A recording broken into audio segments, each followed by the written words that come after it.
Production support for In Focus provided by Easel. Your favorite images on canvas, more beautiful and affordable than ever before. Easel.com. We're the cast of Peter Pan at the Candlelight Dinner Playhouse, and you're watching In Focus. Welcome to In Focus with Eden Lane.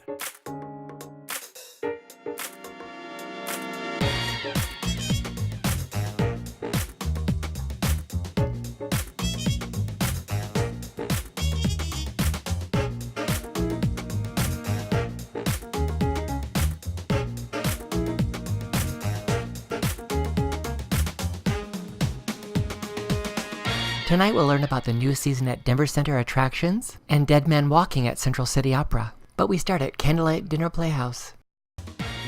Hi, I'm Eden Lane. Thanks for joining me for another Summer in Focus. This time we're at a dinner theater in Johnstown, Colorado. It's our first visit to Candlelight Dinner Playhouse, and we're here for the opening of Peter Pan the Musical. It's our first visit, so we can't wait to get in and see what the showroom is like. This is a facility built specifically as a dinner theater, and coincidentally, they're celebrating their 7th season also. Gathering in this charming lobby waiting for the dining room to open already feels like a special occasion. Then we get our first glimpse of this sweeping showroom, and the chef creates a special menu for each production. But before dinner, we got a quick glimpse backstage, including a look at the flying rigging used for this production of Peter Pan, and a hint of the action in Act 2 when we saw Hook's pirate ship waiting in the wings. Now a brief highlight of the performance. And now, the Candlelight Dinner Playhouse is proud to present Peter Pan.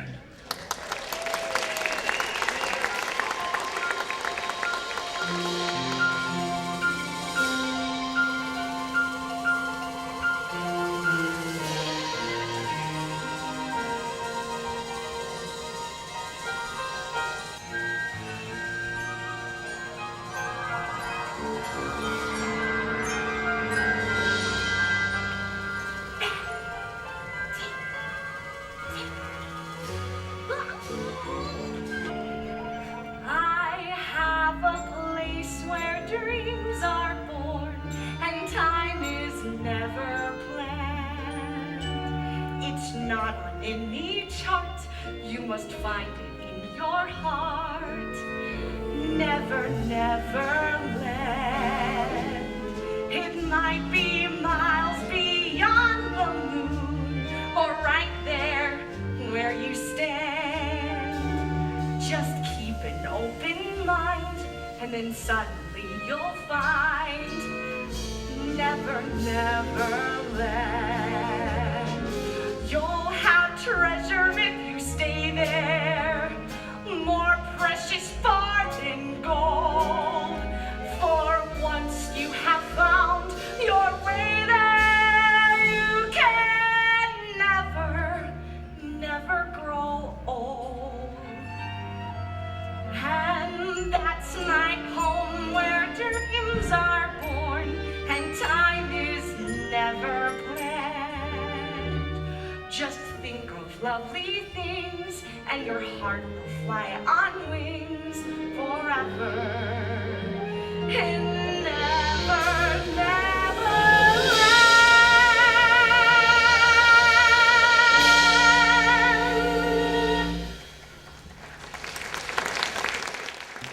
Well, that was our visit to Neverland in Johnstown, Colorado at Candlelight Dinner Playhouse. You can see that you have a chance to meet some of the cast on your way out the door. It was a delightful evening, and it runs through August 24th. You can get all the details at coloradocandlelight.com.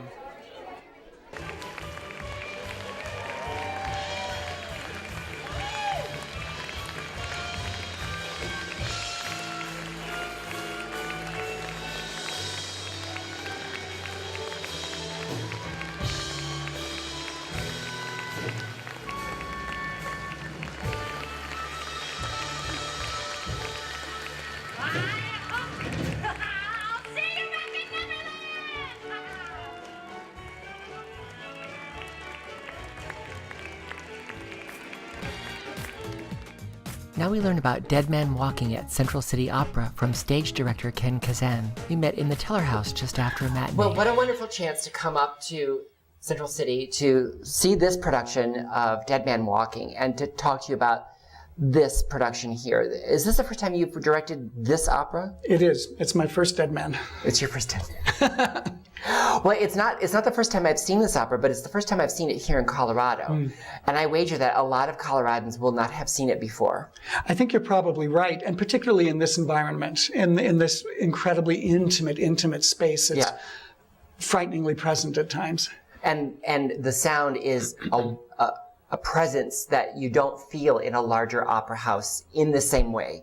It's true. These old walls really sort of help them along quite a lot. They really do. It's a brilliantly designed and built house. And in this house, not only does every little detail read in a singer's acting performance, but every vocal nuance is so strong. Even the subtle moments of the character breathing in an accelerated way, we hear it. Yeah. We hear it. Even though there's the orchestra and everything else going on, we heard it. Absolutely. It's one of my favorite things about opera and opera singers is you can use breathing as a dramatic tool, and it's thrilling. Boy, can they. Yeah. They have a little practice with that. A little. Just a little.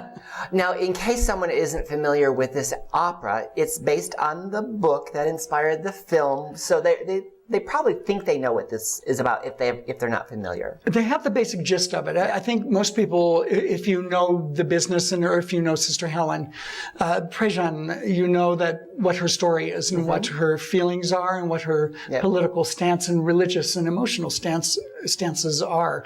But I will say the opera is different from the book and from the movie. It's its own entity because characters are combined or gotten rid of, and that was a wonderful thing about working on the opera, because I, of course, read the book as research, and boy, when I picked up the opera then and really dug into it, I could say, okay, that's a little bit of that person, and that's a little bit of that person, and they came together to make this incredible. And it's not just a one-sided point of view as the previous material really is. Right. It's a very definite point of view, but we do get to find entry beyond the nun's point of view. Without question. It's one thing I said in my director's notes is that what I love about the opera more than anything is it forces the audience member to make up their mind and to come up with their own choices. And that is the greatest thing about good drama, is it makes you think and feel and talk. Yeah. And that's wonderful. Let's talk about this approach, because while I have seen it before, I haven't seen it exactly quite this way before. Part of it that's very different to me, and maybe my memory doesn't serve me well, but this was so in my face. I was confronted with every character in very critical moments where they were interacting with each other, even though they weren't facing each other, they were facing me. Yeah. That was a very almost confrontational way to present that. Very effective. Yeah, thank you. How did you come up with that? I didn't want the audience to miss what they were going through. That's their first meeting is when that happens. And I so wanted the audience to see every little detail of his reaction to her, and the tests he places on her in that scene are beyond belief. And it takes Sister Helen in the scene about half the scene to figure out, okay, this guy's got my number on a certain level, but I'm strong and I can stand up to him. And each time they visit, they get physically closer and closer until they finally actually are interacting. In the final scene, But we also see, in that final scene, we see the prisoner, we see the witnesses, we see the protesters, we see everyone's face. They're interacting even though they're not facing one another. Yeah. We're seeing everything. Yes. Very, very intimate. It is very intimate. Even though there's so many people in the scene. Well, the audience becomes a character in the piece that way. They really do. I mean, don't think that when you're up on that stage, the actor can't feel what you all are thinking and feeling. They can. And I think for, Michael's done this 4 times before, and I think for him, this was something very new, to be really directly facing the audience and as if he's talking to them. So I'm right, I haven't really seen it staged this. No, it's usually on an angle in the final scene, and I think that kills a lot of the effect. I think when that huge execution table rises above the back as they're screaming that final, thy kingdom come, thy will be done, That's just a chilling. I know I'm turning red at this moment. That's just a chilling, wonderful moment. And then what Michael and Jennifer Rivera, our Joe and our sister Helen, do with it at the end, and the parents, to watch the parents when he says, "I'm sorry." That's the moment always in the rehearsal hall that would make me, I'd have to look away. It would just destroy me.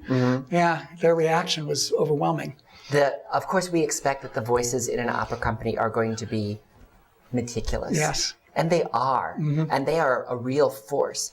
But this supporting cast, it almost embarrasses me to call them supporting players, because you could just pick one character and follow it, and that is a leading player in this production. Absolutely, including the mothers in the first scene, the nuns who have nothing individual to say. They're nuns, but they're there and they're involved.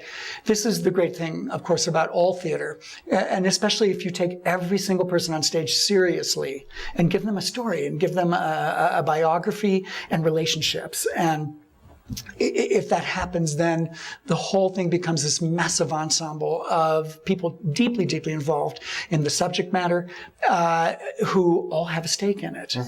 And that's the best way to be. I mean, you know, the famous old theater adage, there are no small roles. Well, there aren't. There aren't, but sometimes, it's presented in a way that isn't as important. These artists, if you're not familiar with opera, you may think you know what opera is. And it's big emotion, high stakes, and that is certainly here in this production.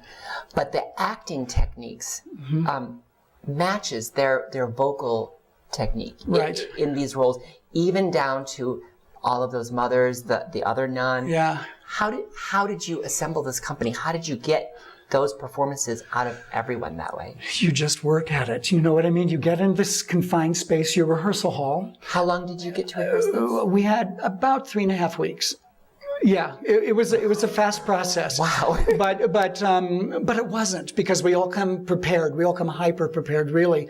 And when people are that hyper prepared, you can throw ideas out at them left, right, and center, and they will always grasp it. It's a whole new era of opera now in the world, and the music is important, but so is the acting. It's very even right now. The voice will always be the most important thing, because that's that visceral thing that grabs people immediately. But if it's followed up with an open, relaxed body that just starts from nowhere, and then slowly this character starts to boil and simmer, and then it just explodes. And that's what we did, you know, and I take very special care as director. I watch every single person at every moment, and that's why you rehearse. And, you know, you can say to them, I don't feel you're into it, or what are you thinking at this moment? What if you adjusted that maybe to go in that direction? See where it takes you by the end of the scene. It's very rewarding. And then, you know, everybody feels they're very special and integral to the piece, which they are. Yeah. Otherwise they wouldn't be there. That's right. And the staging, as we mentioned, is very innovative, very different than I've seen it before. And it's kind of stark, but we were able to give ourselves over. I just saw it at a matinee in the middle of the week. And at the end of the performance, the audience wasn't just respectful and taking it in. They were completely silent. They were dumbfounded. No rustling, no shifting, they didn't know what to do. Right. That whole final scene is so masterfully constructed. You have one of the great playwrights of our time, Terrence McNally, wrote the book. One of the great American composers, world composers of our time, Jake Hagee, wrote the music, of course. And all of a sudden, the music stops. And you hear this blip of a heartbeat. And you're thinking, what the heck is going on? And he's up there strapped into the execution table, and he apologizes for killing the kids. He says, I love you to Sister Helen. The warden says, proceed. And that's almost the last thing you hear in the opera. Yeah. And then you hear there are 3 different toxins being poured into his body, and we researched them, and we knew exactly how he should react. And you hear him, he's unconscious, and he's still gasping for breath and fighting. And then all of a sudden he flatlines, and the table slowly lowers and just disappears out of sight. All the light goes out, and then Sister Helen sings that haunting gospel hymn. And we see that when we entered the theater, that was the same moment. Yeah, it's very much a bookend type of approach. It was beautifully done. I know that it's well worth the drive to come up to Central City to see this production. I know we're going to get to see more of your work this summer with Central City Opera. So I look forward to a chance to talk to you about that. But I do highly recommend that folks take the chance to come and see Dead Men Walking at Central City. Take a risk. It's a risky show. We wouldn't have theater, drama, music like this if you weren't into taking a risk. Yeah. So take a risk. Yeah. Thank you. My pleasure. Dead Man Walking plays through July 25th. Details can be found online at centralcityopera.org. Now we find out about the new season for Denver Center attractions from Randy Weeks.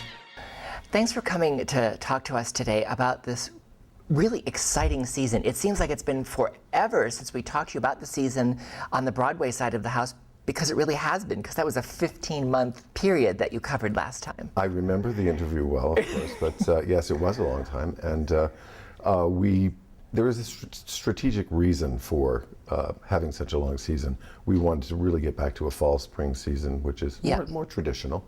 It coincides with the Broadway season a little better. Exactly. And another thing it did is it allowed us to have what will now be the third national tour launching here at the Denver Center, because we had the Book of Mormon, then we had Peter and the Starcatcher last year. Wonderful show, isn't it? Yeah. And it's Pippin that launches its whole national tour here in Denver, in September. Right. We've become a really popular spot for tours to open. Well, I think it's because not only is the Denver Center equipped with a team to really support it, as all of them have said so far, but the audience here really appreciates the work that you do to bring us the premiere of national tours. Absolutely. Denver is, per capita, I would say that Denver really, stands shoulder to shoulder with any market of this size or even larger. We've got a great theater base here.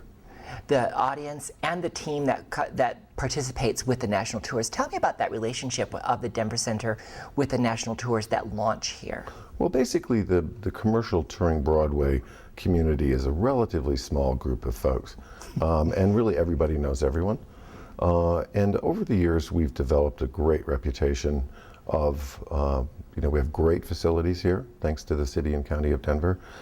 We've got a great team. Not just the houses, but the production facilities, the set building, all the costume shops. We basically have backups for anything that they might need, housing, so on and so forth. And as you said earlier, Eden, the audiences are here. People love, what we do.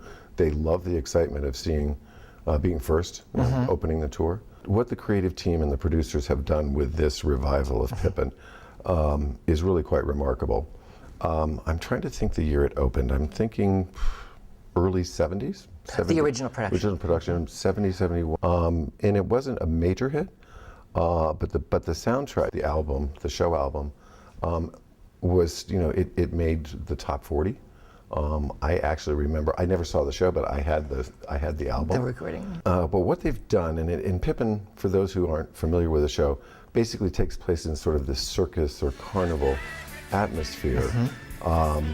And what the producers and artistic team did this year in this revival is teamed up with a group of folks that we are already familiar with, and that is the Seven Fingers group out of Montreal. Because they partnered with a show that launched here. Right. We worked with the show called Traces, played Denver, played off Broadway for over a year, and they added to Pippin the Cirque component, which really, for me personally, made the show. It put that extra, dot, that extra exclamation point that really made it all make sense. Yeah. And it's more interesting to watch, and it's terrific. It updates it without changing it. Exactly. It feels updated.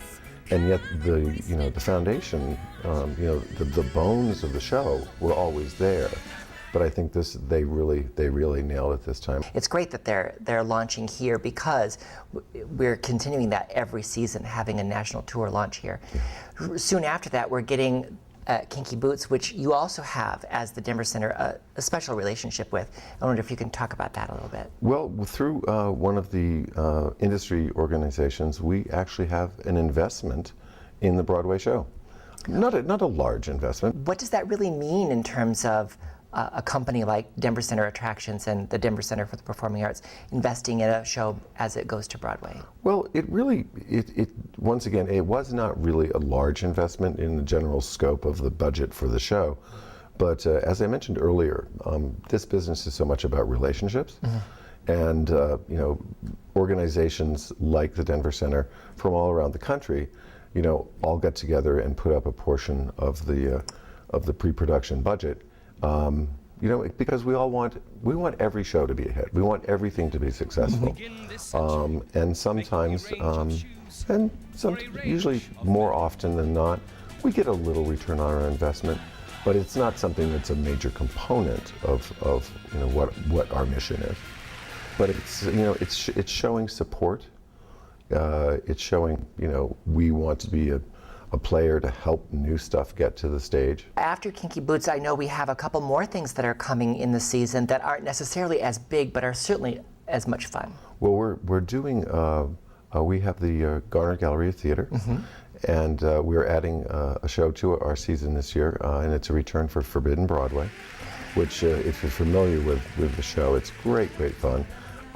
They basically take pokes at the winners and sometimes the losers of some of the shows on Broadway. And what's so wonderful about the creative team that does Forbidden Broadway is that they will work with us or whatever market they're going into, just to make sure that our audiences have probably seen 95% of the shows that they're spoofing. So it really, they kind of tailor it to make sure that, that people will understand, and it makes it very more accessible for our audiences. And then you have some other larger shows coming as part of this season that I'm really excited about. Again, a really strong season you've put together. We are bringing Motown the Musical to Denver. That's part of our season this year. Really popular on Broadway, and it's so exciting that they're touring so quickly. Yeah. It's when a show is a hot show, producers for many reasons want to get the tours out, but it's a great show, great fun. We all know that era of music, and there's barely a song that you don't recognize. I think a lot of people who come to see it will be surprised by how many of the songs that they know that are in the show were Motown songs. Well, Berry Gordy himself was involved with writing the book, and there's a bit of an industry joke that it's like, Barry, did you miss anything? He put it all in there. He got it all in there. He got it all in there. And then after Motown? We're going back to visit Annie again. There was a revival of Annie on Broadway, and to be honest, Annie's probably in my top 10 favorite musicals. Really? Yep. What makes it one of your top 10 favorite musicals? Oh, because I saw it early in my career, back in the really early 80s, I think, 80, 81, 82. And we had the first national tour stop here in Denver. That was back in the old auditorium theater days. Wow. Yeah, well, it's gray hair. But there's some great, it's a great story. I mean, how can you not like Annie? But some great... A great entry point for families to come to the theater. Exactly. And a lot of great numbers, a lot of good music in that. Another one that's a good entry point for families is right behind me. It's Cinderella. It's part of your season. And this is, I guess you might want to call it a reimagining of Cinderella. There was that controversy about whether it would be a revival or not, because it was so changed from the original. And so we had a chance to see that here. It is, I really agree with some of the, most of, I agree with the choices that the artistic team made with basically, I would say updating, not necessarily modernizing, but sort of updating. The storytelling techniques are different. Yes. There's a bit more, the language is a bit more accessible to just younger generations. I found it very refreshing and really quite fun. And don't you think that some of the characters are have a little more dimension to them than just the... Absolutely. And there's some interesting twists of what Cinderella herself, how she behaves and how she acts and so forth. It's very good. And they have some special effects that are really quite fun too. Yeah. What else is part of this season that you want to make sure we don't miss when we're thinking about how to plan our attendance? As we always do, we have a number of shows that have been through Denver before and are coming back again. Wicked is returning They only come back because people want to see them again. over and over. So And Wicked, of course. Wicked is coming back. The Book of Mormon's coming back. Just unbelievable. We put the Book of Mormon on sale the day after the second visit. The second visit, and it's just steadily selling tickets, and that's still about a year and a few months away. And we're still in time to be able to take advantage of buying a season subscription to. Absolutely. And there are some other benefits. You have some other shows that aren't part of the season, but they might have first chance to get tickets for. People need to understand that our subscribers are the most important patrons that we have, and the benefits of being a subscriber are. First and foremost, you have the best seats. Yes. First and foremost, you always get the best seats. We understand that people's schedules these days are getting busier and busier. You can exchange your tickets 200 times if you need to at no charge. Wow. We have, one of the things that we found is very successful is that you can pay in multiple installments if you want, as low as $25 or something like that. So really making it affordable for a lot of people to attend. And then when we do have specials coming like Mormon, Wicked, and so forth, the subscribers always get first chance at getting the ticket. Well, when Heidi sent me this announcement about this season, I literally exclaimed out loud as I read down the list, because it is such a strong season. You always bring us really compelling work, but this season I'm so excited for every single show on your lineup, and I can't wait to come back and talk to the artists that are visiting here and see the launch of Pippin here at the Denver Center. It's going to be huge. Great Thank fun. you so much. Thank you, Eden. Good to see you again. All the details for the Denver Center Attractions 2014-2015 season can be found on their webpage, denvercenter.org. And join us next week when we look ahead to see what's new at the Denver County Fair.